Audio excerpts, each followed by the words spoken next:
제가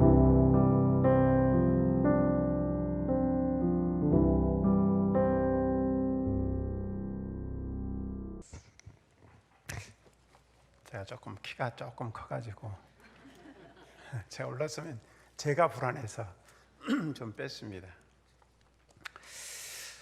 사람은 누구나 각각의 자기만의 독특한 냄새들이 있습니다.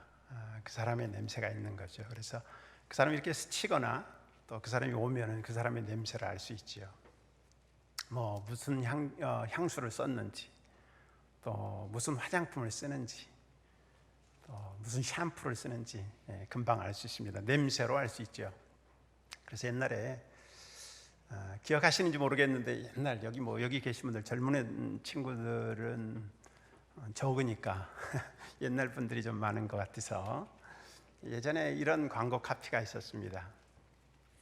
남자 향수를 이렇게 선전하는 그런 광고인데 어떤 두 여성이 싹 복도에서 싹 스칩니다.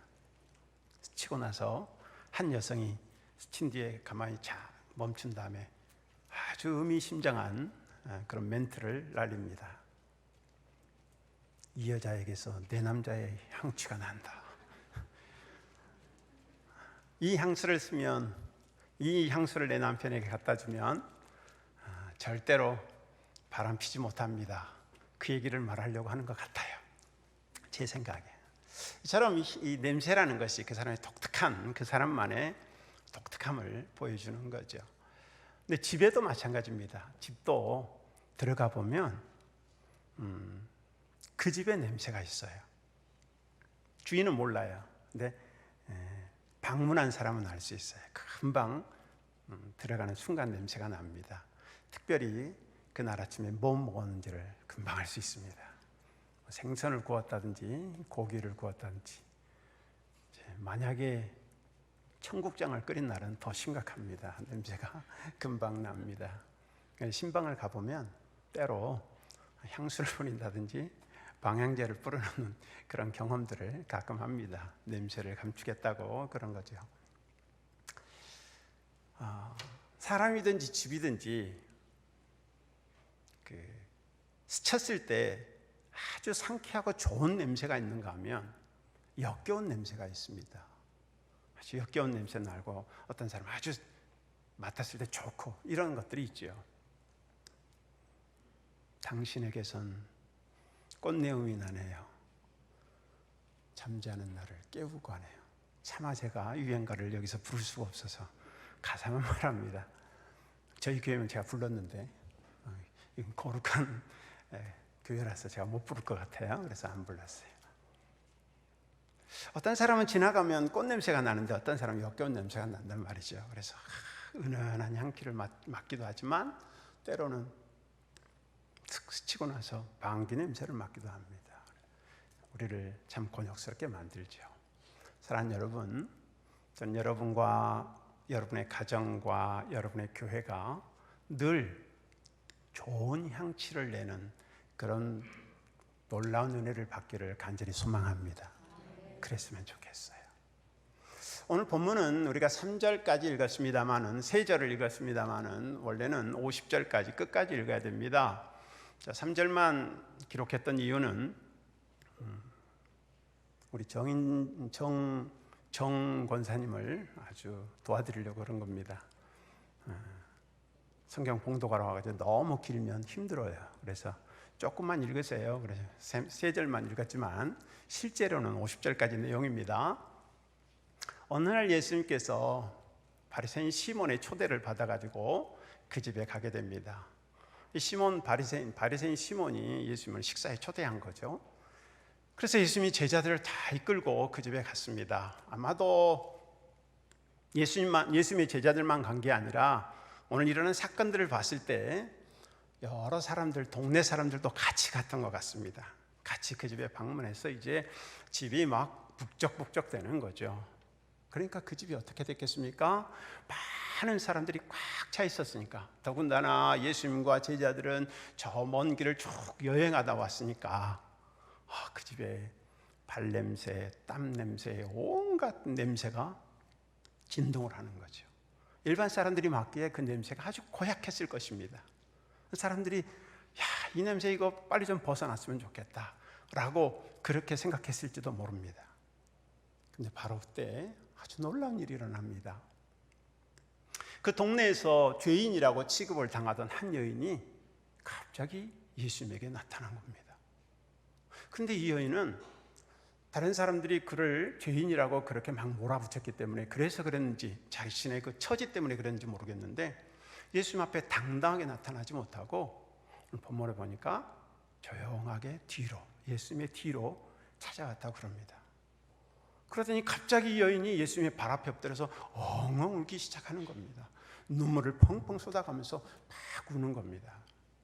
사람들이 깜짝 놀라서 무슨 일인가 하고 입을 딱 다문 채 여인만 주시하고 있었습니다. 한참 그렇게 예수님의 발 앞에서 울던 여인이 갑자기 자기 묶었던 머리를 탁 풀고 그 머리를 가지고 예수님의 그 자기 눈물로 젖은 발을 닦는 겁니다. 그러더니 다시 이제 예수님의 발을 붙들고 막 입을 맞추는 거예요. 그러고 나서는 자기 품에 가져왔던 작은 옥합 하나를 다 꺼냅니다. 그리고는 그 옥합에 담겨 있었던 향유를 예수님의 발 앞에 막 붓는 겁니다. 사람들은 다시 깜짝 놀랐습니다. 왜냐하면 그 향유의 가치가 얼마나 대단한지, 그리고 그 향유가 얼마나 고급스러운 향수인지를 알고 있었기 때문입니다. 그 순간 그동안에 발냄새, 땀냄새 등등 온갖 역겨운 냄새로 가득 찼던 그 집이, 그 시몬의 집이 향유가 가득한 집으로 바뀌게 됩니다. 너무나 예쁜, 너무나 아름다운 냄새가 가득 찬 그런 집이 되었습니다. 왜냐하면 그 향유는 보통 향유가 아니고 너무나 고급스러운 향유였기 때문에 그랬습니다. 향수를 한 방울만 뿌려도 대단한데 한 단지를 갖다 부었으니 얼마나 대단했겠습니까? 자, 냄새가 너무 좋아졌습니다. 그러면 당연히 집주인 시몬이 야, 고맙다. 이 여인이 우리 집 이 더러운 냄새를 다 감춰주고 너무나 좋은 냄새가 나게 해줬네 라고 감사해야 될 것 같은데 어떻게 반응을 합니까? 오늘 밤 39절에 이렇게 반응을 합니다. 예수를 청한 바리새인이 그것을 보고 마음에 이르되 이 사람이 만일 선지자라면 자기를 만지는 이 여자가 누구며 어떠한 자 곧 죄인인 줄을 알았으리라 그럽니다. 어쩌면 이 시몬은 예수님이 진짜 선지자라면 이 여자가 어떤 여자인지 알 것이고, 그리고 이 여자의 행동에 대해서 아주 야단을 치거나 하지 말라고 제지를 할 것이라고 생각했던 것 같습니다. 그런데 예수님이 여인이 막 그렇게 하고 있는데도 불구하고 아무 말씀도 안 하시고 그냥 보시는 겁니다. 어떤 면에서는 살짝 보니까 미소도 지으면서 즐기는 것 같은 느낌이 드는 거예요. 그래서 그가 속으로 생각한 겁니다. 인간은 선지자가 아니구만. 선지자도 아니야. 그냥 흉내만 내는 거야. 그렇게 비난하고 동시에 그 여자를 바라보면서 그 여자의 과거를 떠올리면서 그 여자의 그 모든 행동들의 가치를 아주 그냥 싹 깎아내려 버립니다. 그러자 그런 그의 마음을 아신, 그의 생각을 아신 예수님께서 41절과 42절에서 죄 사함의 은혜가 무엇인가 하는 것에 대해서 비유로 쭉 말씀을 하신 후에 44절에서 46절에 이렇게 말씀을 하십니다. 별을 보지 마시고 성경을 봐주시면 시몬에게 이르시되 이 여자를 보느냐?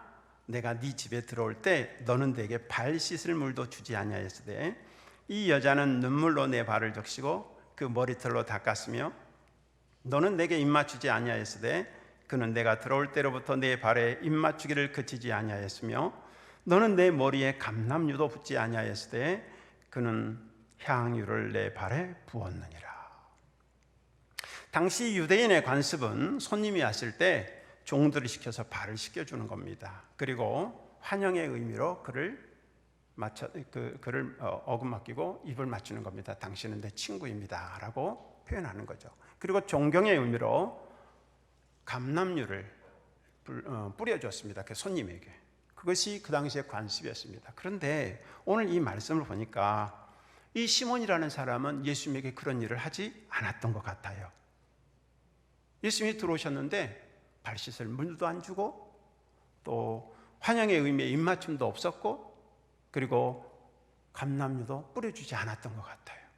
그래서 예수님께서는 이 점에 대해서 여인의 행위와 비교하면서 말씀을 하고 있는 것입니다. 길게 우리가 세 구절을 읽었지만 아주 간단하게 말하면 야, 너는 나를 초청해 놓고 최소한의 예의도 갖추지 않았지만 이 여인은 온 마음을 다해서 나를 영접했다. 딱 그렇게 한마디로 정리하시는 겁니다. 그러면서 그 여인에게 말하죠. 네 믿음이 너를 구원하였으니 평안히 가라. 구원을 선포하십니다. 이것이 오늘 본문의 내용입니다. 여러분 이 사건에 대해서 너무나 잘 알고 계실 겁니다. 사실 이 사건은 헌신의 예를 대표적으로 보여주는 사건 중 하나로 헌신 예배를 드리든지 또 부흥회를 한다든지 그럴 때 많이 인용되는 그런 말씀이죠. 특히 부흥회 때 되면은 이 말씀을 말하죠. 그래서 강조해가지고 여러분의 향유를 깨뜨리십시오. 그리고 주님 앞에 바치십시오. 막 강조를 합니다. 그러면 막 직분에 있는 분들은 특별히 막 부담을 느끼죠. 그래서 내가 뭘 깨뜨려야 되지, 뭐 할까 그러다가 이제 하다 안 되면 이제 적금도 깨고 주택부금도 깨고 뭐 집에 있는 폐물들 다 갖다 바칩니다.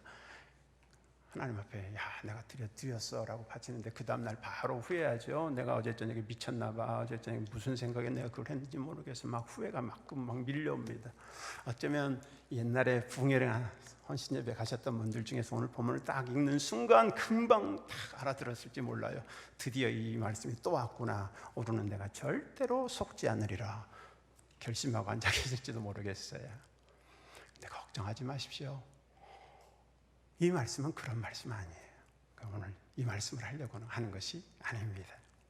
사실 이 여인이 이 옥합에 향유를 부은 건 정말 대단한 헌신이죠. 이만한 헌신이 쉽지 않아요. 한 옥합의 향유는요, 당시에 일반 노동자의 1년치 연봉에 해당되는 가격입니다. 엄청난 가치에 수천만 원, 요즘으로 말하자면 수천만 원어치의 가치가 있는 그런 향유인 거죠. 그런 향수를 다 부었다. 이게 쉽겠습니까? 웬만한 믿음 가지고는 이렇게 할 수가 없습니다. 그래서 오늘 본문을 보면서 여인이 향유 옥합을 깨뜨렸다는, 사실 깨뜨리지도 않았어요. 그냥 부었어요. 향유를 그냥 부었는데 깨뜨렸다고 강조를 하셔요. 깨뜨려가지고 부었다라는 것에 대해서 굉장히 강조를 합니다. 그래서 거기다가 초점을 쫙 맞춥니다. 향유 옆에다 옥합에다 초점을 딱 맞추다 보니까 정작 그보다 더 아름다운 여인의 신앙이 싹 묻혀져 버리는 겁니다. 물론 방금 말씀드린 것처럼 옥합을 드린 것만으로도 이 여인의 신앙은 굉장해요. 정말 아름다운 신앙이에요. 하지만 이 말씀을 잘 들여다보면 여인이 향유를 부은 것보다 더 귀한 신앙의 모습이 여기에 숨겨 있다는 거예요. 이 안에는요, 여인이 향유 옥합을 드린 것, 그보다 더 예쁜, 더 대단한 헌신, 더 대단한 신앙 고백이 여기 들어있어요. 여러분, 여인이 눈물로 예수님의 발을 적셨다라는 말씀을 보면서 여러분은 어떤 생각을 하십니까? 혹시 이런 생각 안 해보셨습니까? 야, 여인이 도대체 얼마나 많이 울었으면, 눈물을 펑펑 쏟아가지고 얼마나 많이 울었으면 이렇게 예수님의 발을 적실 정도였을까? 여러분이야 늘 기도를 많이 하시니까 믿음이 좋아가지고 목사님, 아이고 이 정도 눈물 정도는 얼마나 흘릴 수 있습니다. 제가 그동안에 흘렸던 눈물의 양을 따져보면요, 태평양 바다까지는 아니더라도 적어도 한강물 정도는 될 겁니다. 이렇게 말하실지 모르겠어요.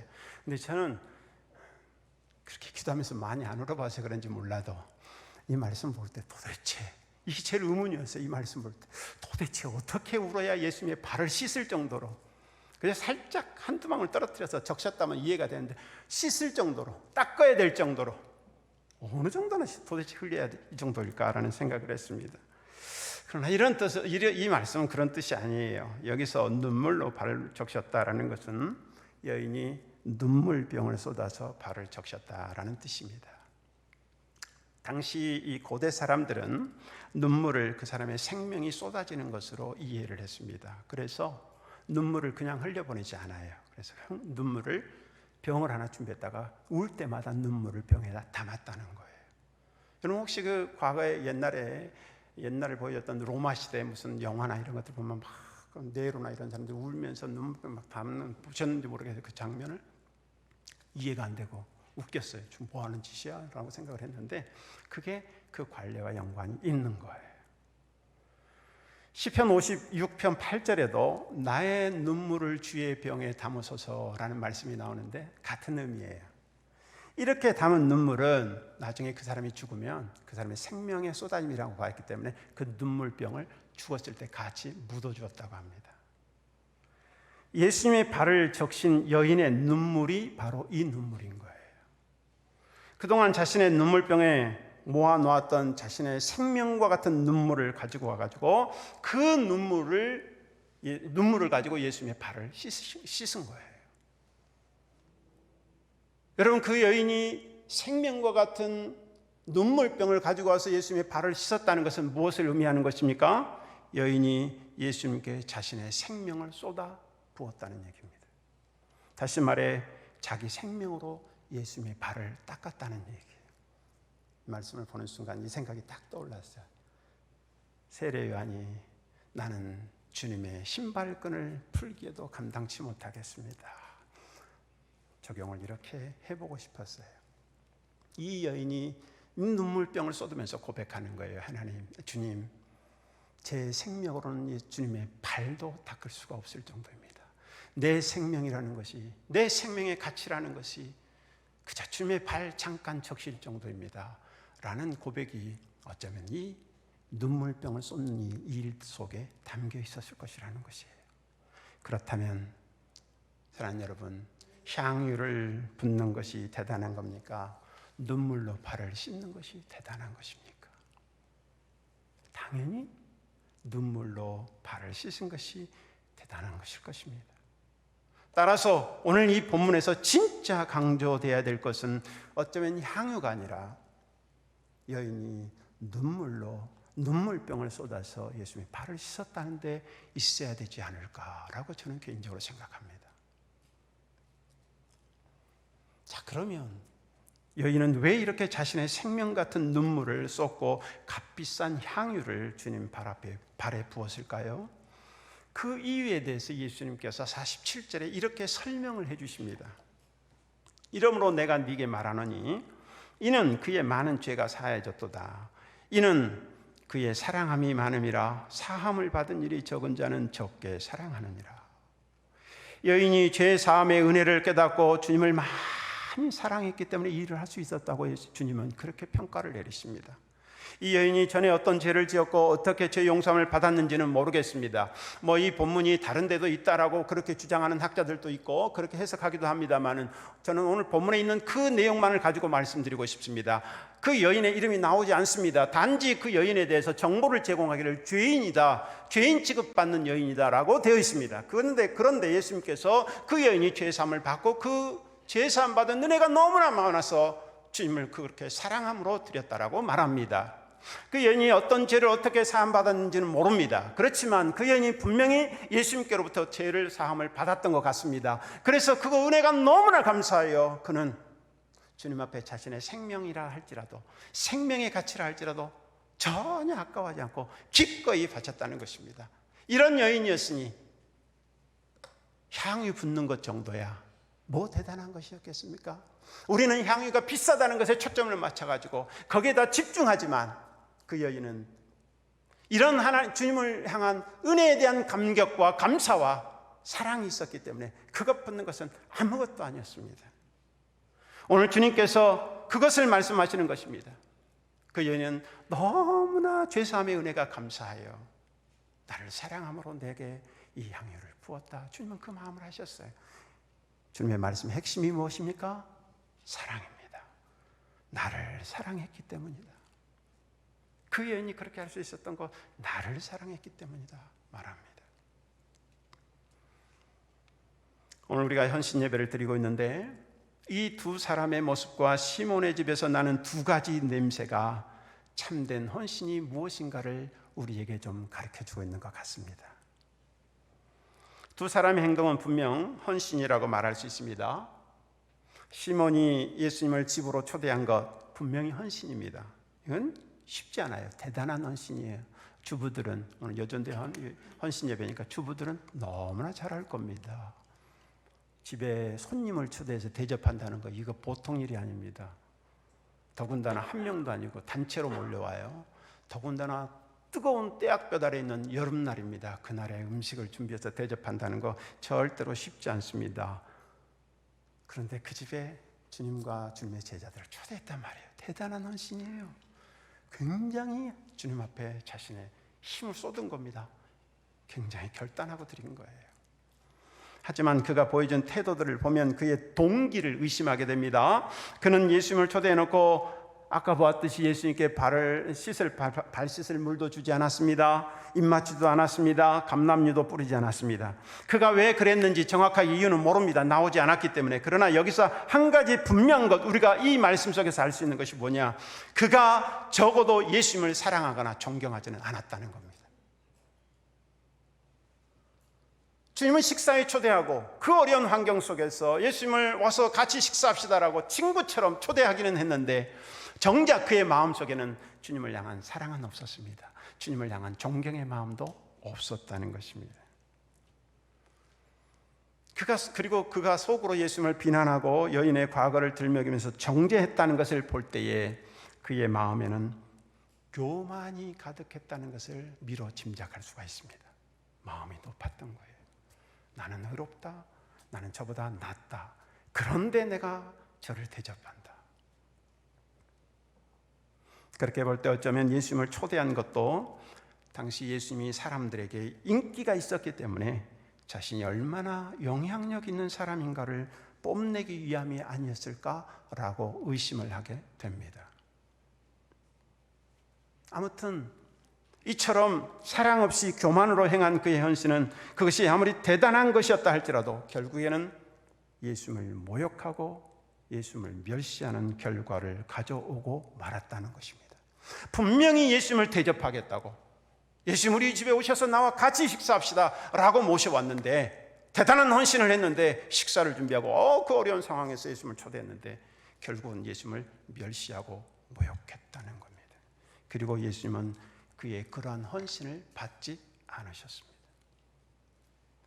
반면에 여인의 헌신은 어떻습니까? 오늘 겉보기에는 형편없는 죄인의 모습의 헌신이었습니다. 모든 사람들에게 무시당할 만한 사람의 헌신이었습니다. 하지만 그의 헌신은 주님께 받은 은혜와 주님을 향한 사랑이 동기가 된 겸손한 헌신이었습니다. 그래서 그의 헌신은 그 집을 향기롭게 만들었고 주님도 그의 헌신을 기쁘게 받으셨습니다.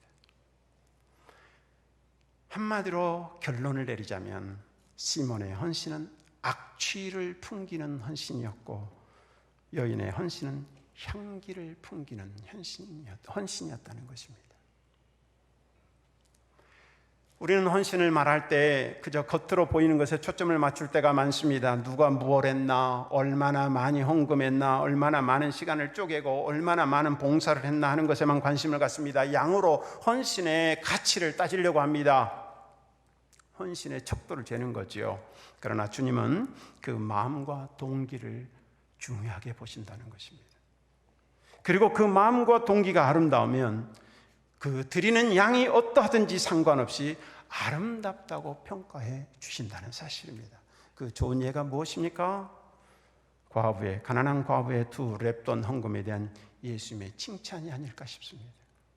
양으로 따지자면야 다른 부자들과 비교도 안 될 만큼 적었지만 부자의 이 많은 헌금보다도 과부의 그 마음과 동기가 아름다움을 보시고 주님께서는 모든 부자들보다도 더 많이 헌금했다라고 칭찬하셨습니다.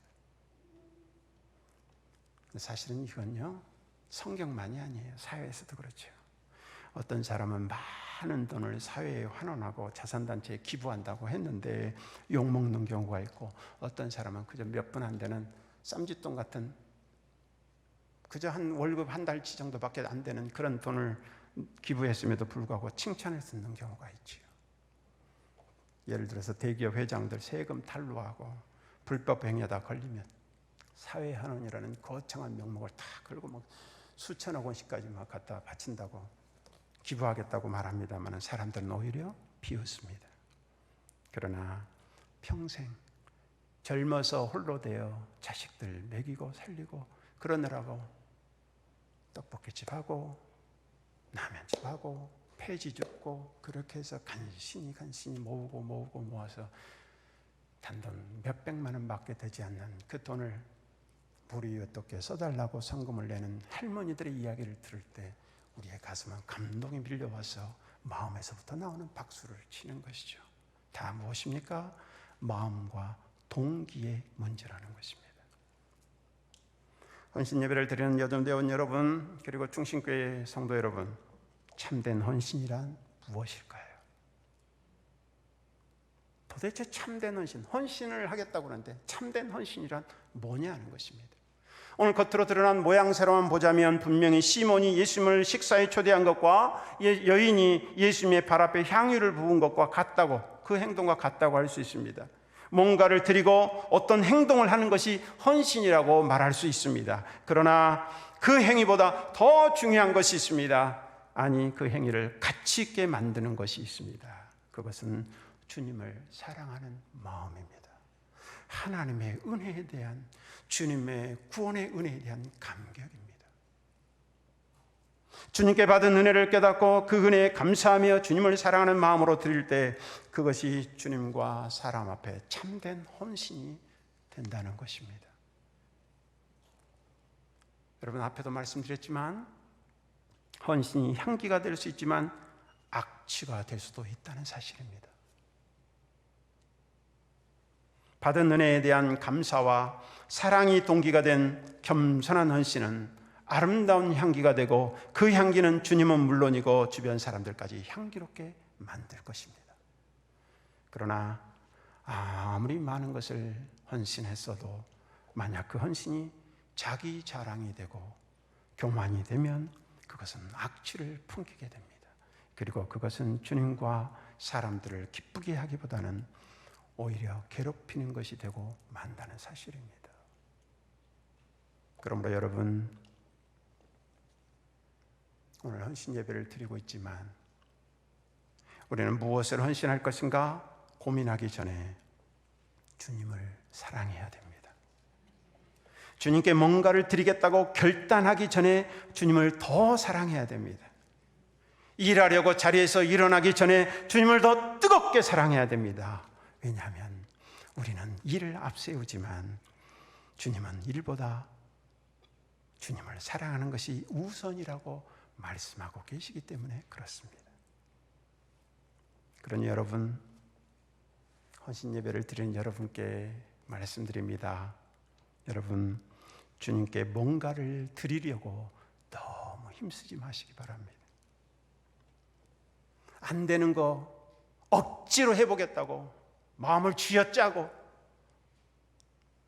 결단하고 또 결단하고 주님 안 되지만 내가 해볼랍니다. 그렇게 주님 앞에 기도하면서까지 그렇게 애쓰지 마십시오. 그냥 주님을 사랑하십시오. 그냥 주님을 사랑하기만을 위해서 힘쓰십시오. 그러면 됩니다. 경쟁하듯이 뭔가를 더 하려고 하지 마십시오. 생색을 내보겠다고 뭔가 멋지게 내가 이 정도 위치에 있고 이만한 영향력을 미치면 이렇게 해야지 하지 마십시오. 그냥 주님을 사랑하십시오. 그냥 주님의 그 은혜에 늘 감격하고 젖으려고 애쓰십시오. 주님의 은혜가 어떤 것인가를 다시 묵상하고 하나님의 말씀 앞에 나아가서 그 말씀 속에서 내게 말씀하시는 그 하나님의 은혜, 내게 베풀어 주셨던 하나님의 은혜가 무엇인가를 더 깨닫기 위해서 그것을 위해서 힘쓰십시오. 그러면 됩니다. 그러면 됩니다. 내게 주신 모든 은혜를 내가 무엇으로 여호와께 보답할까? 이 마음으로 하는 것이 진짜 헌신이다. 그리고 이 헌신이 향기를 뿜는 겁니다. 여인의 향유가 주님께 아름다운 향취가 될 수 있었던 것은 여인이 주님을 사랑함으로 들었기 때문이었다는 사실을 반드시 기억하시기 바랍니다. 향유에 집중하지 마십시오. 그의 옥합에 우리의 시선을 빼앗기지 마십시오. 마음을 빼앗기지 마십시오. 그리고 그 앞에서 갈등하지 마십시오. 두려워하지 마십시오. 주님의 말씀에 여러분의 마음과 생각을 집중하십시오. 나를 사랑했기 때문이다. 사랑함이 많은 사람들은, 제 용서의 은혜가 풍성한 사람들은 얼마든지 할 수 있어 말씀하시는 그 주님의 말씀 앞에 귀를 기울이고 여러분의 마음을 모으십시오. 그러면 됩니다. 여기 연세 드신 분들이 계셔서 혹시 아실지 모르실지는 모르겠습니다만은,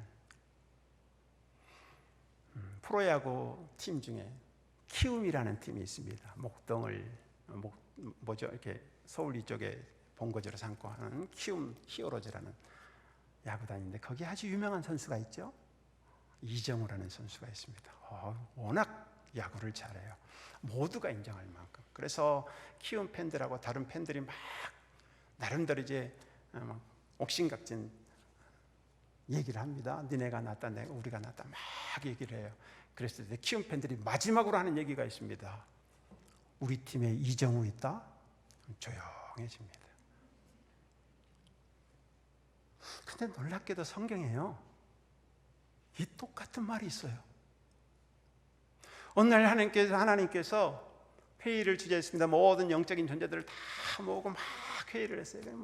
네가 낫다, 내가 낫다. 이거 세상 다녀보니까 이렇다 저렇다 막 말들이 많아요. 그때 하나님이 가만히 계시다가, 나한테는 욥이 있다? 조용해집니다. 사랑하는 여러분, 하나님께서 충신교회에게 이렇게 말씀해 주셨으면 좋겠어요. 세상에 교회가 지금 엉망진창이라고 욕을 엄청 먹습니다. 막 사람들이 비난하고 욕하고, 교회가 뭐 저따위야, 지금 우리 모두 다 인정할 만한 그런 상황 가운데 놓여 있습니다. 그때 주님이 말씀하시는 것입니다. 나한테는 충신교회 있다. 나한테는 충신교회 여전대에 있어. 그리고 세상을 조용히 시켜버릴 수 있는 그런 모습이었으면 좋겠습니다. 처음에 부르다가 못 불렀던 70년대 포크송, 남성 듀엣이 불렀던 노래죠. 4월과 5월이라는 듀엣이 불렀던 장미라는 노래입니다. 가사를 제가 읽어드리도록 하겠습니다. 당신에게선, 불러야 제맛이 나는데 불러요? 당신에게선 꽃내음이 나네요. 잠자는 나를 깨우고 가네요. 싱그런 잎사귀 도단한 가시처럼 어쩌면 당신은 장미를 닮았네요. 당신의 모습이 장미꽃 같아 당신을 부를 때 장미라고 할래요.